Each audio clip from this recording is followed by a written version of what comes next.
దేవుని అమ్మని స్తోత్రాలు. మీ అందరికి వందనాలు. దేవుడాకి అందం కొద్దిసేపు శ్రద్ధగా అందం. ఎలీషా 2 రాజుల గ్రంథం 4వ అధ్యాయంలో ప్రవర్తల శిష్యుల్లో ఒక ఆయన చనిపోతాడనమాట.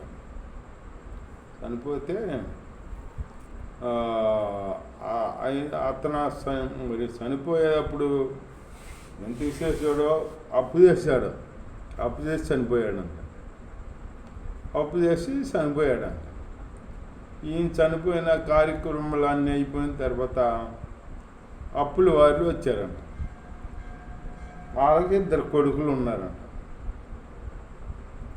కొడుకులుంటే వాళ్ళు వచ్చి, అమ్మ మా అప్పెట్టకు తీర్చలేవు, నువ్వు ఓ పని చేయి, నీకు 2 కొడుకులు ఉన్నారు కదా, ఆ కొడుకుల్ని తీసుకెళ్ళి మా దగ్గర పని చేయించుకుంటాము, నీ అప్పు తీరే వరకు, మా అప్పు తీరే వరకు కొంచెం కొంచెం జమ వేసుకుంటాము, వాళ్ళు తిండిపోగా అని అట్లా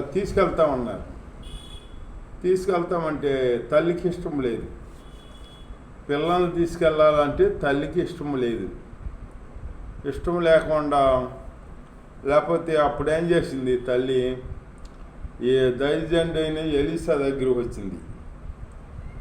ఎలీషా దగ్గరకు వచ్చి, ఎలీషాని, దైవజనుడు ఎలీషా గారు, నా భర్త మీ సన్నిధిలో ఎలా నిందారహితంగా నడుచుకున్నాడో తెలుసు కదా మీకు, మరి ఆయన చనిపోయాడు. ఆయన చనిపోతే మరి అప్పుల వాళ్ళు వచ్చారు. అప్పుల వాళ్ళు వచ్చి నీ పిల్లల్ని తీసుకెళ్తామంటున్నారా, పిల్లల్ని తీసుకెళ్ళి పని చేయించుకుంటామంటున్నారా, పిల్లల్ని పంపిస్తాక నాకు ఇష్టం లేదు, మీరే ఏదన్నా మార్గం చూపించాలి అని అందమాట.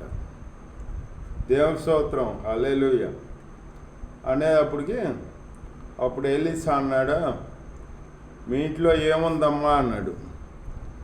ఏముందమ్మా అంటేను, కొంచెం నూనె ఉంది అని చెప్పింది.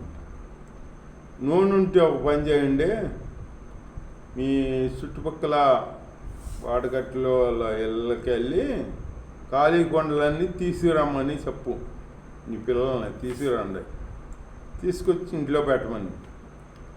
ఇంట్లో పెట్టిన తర్వాత, అన్నీ తెచ్చిన తర్వాత ఇంట్లోకి వెళ్ళి తలిపేసుకుని కొంచెం కొంచెం ఆ నూనె ఆ కుండలో వేయండి.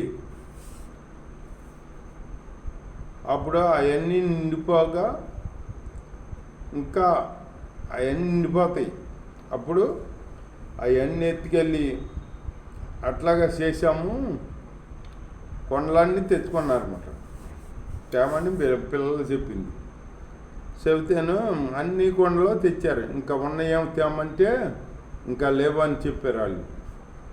ఇంకా లేవు, ఎవరి ఇంటికాడ లేవు, ఉన్నాయన్నీ పట్టుకొచ్చేసాము అని అంటే, సర్లే అని అప్పుడు ఇంట్లోకి వెళ్ళి వాళ్ళు తలిపేసుకుని ఆ నూనె ఆ కొండలో వేసారన్నమాట. కొండలో వేస్తే కొండలన్నీ నిండిపోయి ఇంకా నూనె ఉంది, ఇంకా కొండలు లేవా అంటే లేవన్నారు. అప్పుడు ఎలీషా ఏమన్నాడంటే, నీవు నీ పిల్లలు ఈ నూనె తీసుకెళ్ళి మార్కెట్లో అమ్ముకుని నీ అప్పులు తీర్చుకో, నీ అప్పులు తీర్చుకుని ఉన్న డబ్బులతో నీవు నీ బిడ్డలో పోషణ చేసుకోండి అని చెప్పాడు. అట్లాగే ఆవిడింట్లో ఆ నూనె ఉండబట్టే కదా ఒక మార్గం చూపు దొరికింది. మన ఇంట్లో అయినా ఇప్పుడు నూనె ఉండాలి. నూనె అంటే ఏంటి? ప్రార్థన ఉండాలి. మన వాళ్ళు ఏంటంటే దేనికైనా సమయం ఇస్తారు, కానీ ప్రార్థనకు బట్టి సమయం ఎవరు ప్రార్థన చేసేటప్పటికి ఏ నిద్ర వస్తుందో, ఆవులెంతలు వస్తున్నాయో, బద్గంగా ఉందో అని చెప్పేసి సాగులు చెప్పేస్తారన్నమాట. చెప్పేసి శరీరం బలహీనం, శరీరం కదా శరీరం. అసలు మన శత్రువు ఎవరంటే మన శరీరమే మన శత్రువు. ప్రార్థన చేసావుగా, ఇందాక చేసావుగా, మళ్ళీ శాతం దిలే పడుకో అని అంటదన్నమాట. పడుకోమంటదన్నమాట. ఎప్పుడు చేయాలా అని అని చెబుద్ది శరీరం. శరీరమును ఆత్మ అంటే దోణ. ఆత్మకే శరీరానికి నిత్యం వాదం. ఆత్మేమో మంచి కార్యాలు చేయాలంటది, శరీరమేమో తప్పు చేసే పర్లేదులే, ఏమవుద్దంట ఒకసారిగా ఎవరు చూశారులే చెయ్యి అని అంటదన్నమాట. అని పేరేమాట. ఈ ఒకసారిగా ఏమవుద్ది ఎవరు చూశారో చెయ్యి అని పేరేవేస్తుంది. అది ఆత్మ ఏమో గద్దిస్తుంది. అది చేయకూడదు, తప్పు చేయకూడదు. మనం పరిశుద్ధులం, దేవుణ్ణి నమ్ముకున్న బిడ్డలం, మనం ఆ తప్పు పని చేయకూడదు అని ఆత్మ చెబుద్ది. ఆత్మకి శరీరానికి నిత్యం యుద్ధం జరుగుద్దన్నమాట. అట్లాగే మనం ఈ శరీరాన్ని గెలిపించే బిడ్డలుగా ఉండకూడదు, మనం ఆత్మను గెలిపించే బిడ్డలుగా ఉండాలి. ఇప్పుడు వాళ్ళు ఏంటంటే శరీరాన్ని గెలిపిస్తున్నారన్నమాట. శరీరాన్ని గెలిపిస్తే శరీరం ఏమంటుందా, నువ్వు ప్రార్థన ఎప్పుడు చేయాలంటే ఇందాకడే చేసావు, పడుకో కాసేపు, నిద్ర వస్తుంది కదా పడుకో, ఒళ్ళు చేసి ఉన్నావు ఎప్పుడుగా ఉంది కదా పడుకో అని చెబుద్ది అన్నమాట. చెబుద్ది ఆత్మ. శరీరం, ఆ శరీరం చెప్పినట్టు మనం విన్నామనుకో ఆ దేవుడికి దూరం అయిపోతాం. ఆ శరీరం చెప్పింది మనం లెక్క చేయకుండా మాకు ప్రార్థన చేసామనుకో అప్పుడు దేవుడికి దగ్గర అవుతాం, దేవుడికి దగ్గర అవుతామన్నమాట. అలాంటి ఆత్మని మనం నెగ్గించే వాళ్ళంగా ఉండాలి. మనం ప్రార్థన చేసుకుంటూ ఉండాలి నిత్యం. ప్రార్థన అంటే ఏంటి, ఆ ఇంట్లో ప్రార్థన ఉంది. ప్రార్థన అనే నూనె ఉందన్నమాట. ఆ నూనె ఆ కొండలన్నీ నింపేసింది. ఆ నూనె అమ్ముకొని అప్పులు తీసుకోమన్నాడు దయదండి. అప్పులు తీసుకోమంటే ఆ నూనె అమ్ముకుని అప్పులు తీసుకుని ఉన్న డబ్బులతో వాళ్ళు జీవనం చేశారన్నమాట. అలాగే మన ఇంట్లో నూనె ఉందనుకో, మనం అన్ని నూనె ఉందనుకో మనం దేనికి భయపడక్కర్లా. అది వస్తుంది అట్లాగా, ఇది వస్తుంది అట్లాగా అని మనం భయపడక్కర్లా. నూనె ఉండాలి, మన ఇంట్లో నూనె కలిగి ఉండాలన్నమాట. అది ప్రార్థనా జీవితం కలిగి ఉండాలి. ఉన్నామనుకో ఏదైనా మనకి సొంతం అవుద్ది, మనకే ఏదైనా మనకు లోపడుద్ది అన్నమాట. అంతేగాని శరీరీతిగా ఉండి ప్రార్థన ఎప్పుడు చేయాలంటే చేసావుగా పడుకో కాసేపు, శరీరం బలహీనమైందిగా, పని చేసి ఉన్నావుగా, ఎప్పుడు ఉన్నాయిగా పడుకో అని చెబుద్ది అన్నమాట. దాని మాట మనం వినకూడదు. ప్రార్థన ఉండాలి మనకి. ఇక్కడ ప్రార్థన ఉంది కాబట్టి, ఎదర కుటుంబంలో ప్రార్థన ఉంది కాబట్టి, ఆ నూనె ఉంది కాబట్టి ఆ నూనెతో అప్పులు తీసుకున్నారన్నమాట. ఆ కార్యం జరిగింది. అట్లాంటి ప్రార్థన ఉంటే మన పక్షాన కార్యం జరుగుద్ది. ఏ కార్యమైనా ప్రార్థన వల్లే జరుగుద్ది అన్నమాట. ప్రార్థన వల్లనే యేసుప్రభు కాడ ఒకసారి చెప్పాడు శిష్యుల్ని, మా వల్ల ఏం కాదు, ఎందుకు కాలేదంటే ఒక అతన్ని తీసుకొచ్చారు. ఒక అగ్నిలో నిప్పులో నీటిలో పడతా ఉంటాడు అన్నమాట. మార్చువ్యాధి వచ్చి అతన్ని తీసుకొస్తే సమయానికి యేసుప్రభు లేడు. యేసుప్రభు ఎక్కడికో వెళ్ళాడు ప్రార్థనకి. వీళ్ళు శిష్యులు ఉన్నారు.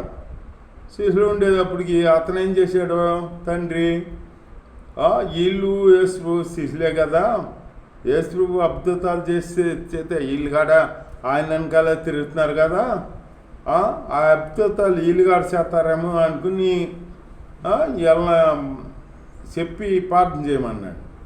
ప్రార్థన చేయమంటే ప్రార్థన చేశారంట. ఓకు పో పో అని ఓకు ప్రార్థన చేస్తే ఎక్కడ పోలా.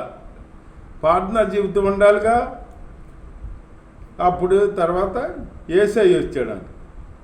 యేసై వస్తే అప్పుడు యేసై ఏంటి అంటే అని అడిగితే అప్పుడు ఈ తండ్రి చెప్పాడంట, నా కుమారుని తీసుకొచ్చాను, తరచు అగ్నిలో నీటిలో పడుతూ ఉంటాడు, మోక్షవ్యాధి కలిగి అని చెబితే నేను తీసుకొచ్చాను, నీ శిష్యులు ఉన్నారు, మీరు లేకపోతే నా శిష్యులు ఉన్నారుగా, శిష్యులు మీ అంటే ఉంటున్నారు కదా, మీ వాళ్ళు కూడా కార్యం చేస్తారేమో అనుకుని ప్రార్థన చేయమన్నాను. ప్రార్థన చేశారు కానీ ఎంతసేపు చేశారో అన్ని చేశారు కానీ బాధపడ్డారో కార్యం జరగల. ఆ దెయ్యం వెళ్ళిపోలా. మీ వల్లైనా అయితే మీరు కార్యం చేయండి అని చెప్పాడనమాట. ఈ తండ్రి అన్నాడనమాట. దేవుని స్తోత్రం. దేవుని నామానికి అవమానం వచ్చింది అక్కడ. ఎందుకు? ఈ శిష్యుల వల్ల. అప్పుడు అన్నాడు యేసయ్య, నీవు నమ్మితే సమస్తం సాధ్యమే అన్నాడు. నేను నమ్ముతున్నాను ప్రభువా, అపనమ్మకం రాకుండా నాకు సహాయం చేయమని ఆడు చెప్పాడనమాట. అట్లాగా అపనమ్మకం లేకుండా ప్రార్థన చేస్తే నమ్మకం కలిగి విశ్వాసం కలిగి ఉంటే అప్పుడు ఆ వ్యాధి విడిచిపోయింది. యేసయ్య గద్దించాడు, అది వెళ్ళిపోయిందన్నమాట. అప్పుడు ఇతను కుర్రవాడిని తీసుకుని వెళ్ళిపోయాడు తండ్రి. వెళ్ళిపోతే తర్వాత శిష్యులు అడిగారు, ప్రభువా ఇది మా వల్ల ఎందుకు కాలేదు అని అంటే, ఇదంతా ప్రార్థన వల్లే, ఉపవాస ప్రార్థన వల్లే జరుగుద్ది కార్యం అని చెప్పాడు యేసయ్య. అలాగే మనం తరచు కూడా ఉపవాసం ఉండాలి. ఉపవాసం ఎక్కువగా ఉండాలి. మనం ఉపవాసం ఉంటే ఆరోగ్యం మంచిది. మనం ఉపవాసం ఉంటే ఆత్మీయ జీవితంలో మనం వృద్ధి చెందుతామన్నమాట. అట్లాంటి జీవితం కలిగి, ప్రార్థనా జీవితం కలిగి ఆయనలో ముందుకు సాగుదాం. దేవుడి ఇచ్చిన మాటలు దీవించిన కాక. ఆమేన్. స్తోత్రం తండ్రి. పరిశుద్ధుడ యేసయ్య, మాలో తండ్రి నూనె ఉండాలని తెలియపరిచి మా దేవాన్ని స్తోత్రం నైనా. మాలో నూనె ఉండేటట్టు ప్రతి ఒక్క బిడ్డ గృహంలో నూనె ఉండాలి తండ్రి. ప్రార్థననే నైనా తండ్రి, ప్రార్థన ఉండాలి తండ్రి నాయన. అట్లాంటి జీవితం కలిగి మేము ప్రతి ఒక్క బిడ్డ ఉంటే సహాయం చేయమని తండ్రి, మీ సత్వం నెరవేర్చే బిడ్డలుగా మేము ఉండే జీవితాలు మాకు అనుకరించి నాయన ప్రభు, మీలో నాయన మిమ్మల్ని వెంబడించే బిడ్డలుగా, మిమ్మల్ని కనపరిచే బిడ్డలుగా, మీ అందుపై బిడ్డలుగా నాయన జీవిస్తూ నాయన మీ బిడ్డలుగా నాయన మిమ్మల్ని కనపరుచుకుంటూ నిత్యం నాయన నిరంతరం మిమ్మల్ని నాయన వెంబడించే బిడ్డలుగా మేము ఉంటాం. సహాయం చేయమని శ్రమలో ప్రార్థనేసి అడుగున్న పరమ తండ్రి. ఆమేన్. తండ్రి అయిన దేవుడి ప్రేమ, కుమారి అయిన యేసుక్రీస్తు కృప, పరిశుద్ధాత్మను సస్యకరిచే నాగును లోకంలో సకల పరిశుద్ధ తోడై నడిపించుగాక. ఆమేన్. హల్లెలూయా.